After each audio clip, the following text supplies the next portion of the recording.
Hi, my name is Jeremy Ashworth. I'm the pastor here at Circle of Peace Church in Peoria, Arizona. We are a Christian church located in suburban Phoenix. I'm making these little videos primarily with my own church in mind, but they're public and they're available to anybody. These are not sermons or not Bible studies. These are really just conversational videos and maybe the kind of thing that you and I would talk about if we were sitting down on a couch together. This is part 2 of a 3-part series. I think it's going to make more sense if you go back and listen to part 1 first, but it's a free country, do whatever. The last video I talked about the quad, that there are 4 sources of authority in the Christian life: reason, tradition, scripture, and experience. This video is about the importance, it's about the value, it's about the power of experience. I am a huge believer in listening to all kinds of stories from all kinds of people. Part of the reason I believe in that is because even the Bible itself is in the form of stories. It's in the form of narrative. It's in the form of true stories. It's in the form of truth stories. It's in the form of information collected from eyewitness accounts. So I'm a huge believer in the power of stories because, I literally believe that God speaks through stories. I literally believe that God speaks through personal, firsthand, in the trenches, boots on the ground kind of experience.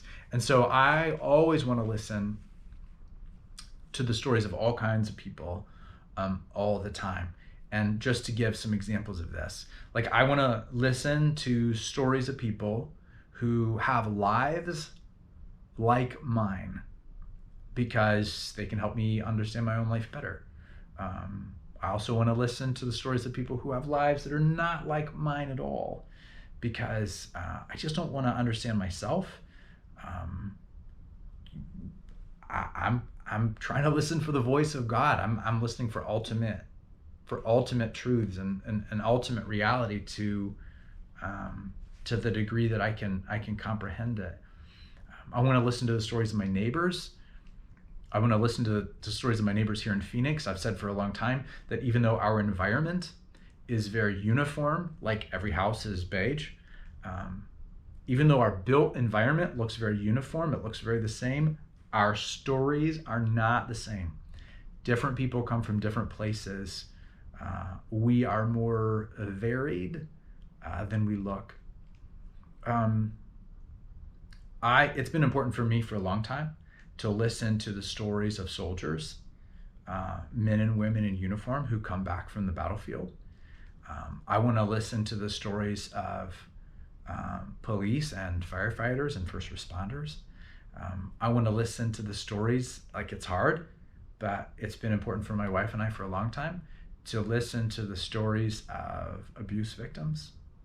I want to listen to the stories of people of color in this country. It's been important to me for a long time. It's been important for me for a long time to listen to the stories of refugees, people who are fleeing war and violence. I want to listen to the stories of ethnic and cultural tension in other countries. Ethnic groups or people groups I've never ever heard of, because there's so much that different people in different places experience that can translate really powerful into my own experience. And our country is not the only country with ethnic and racial tensions. So I want to listen to all kinds of people. I want to listen to the Minority Report. I want to listen to the Majority Report. I want to listen to powerful people. I want to listen to powerless people. I am not threatened by the stories of other people because I want to listen to people, and I want to listen for what God is trying to tell me and what God is trying to tell us through the experiences of other people. Now, the trick is very often we have to earn the right to be told someone else's story. Stories are intimate. Those experiences can be hard to share. And people don't often lead with their stories. People often lead with their beliefs or their position. So they'll say, I believe in this. My position is that. And very often the conversation stops there. However, when I get the chance, when I'm having a conversation with someone and they say to me, this is what I believe, I like to ask a follow-up question. And that follow-up question is, okay, I understand you believe in this, you believe in that. What brought you to that belief? I understand this is your position. What brought you to that position? And most of the time,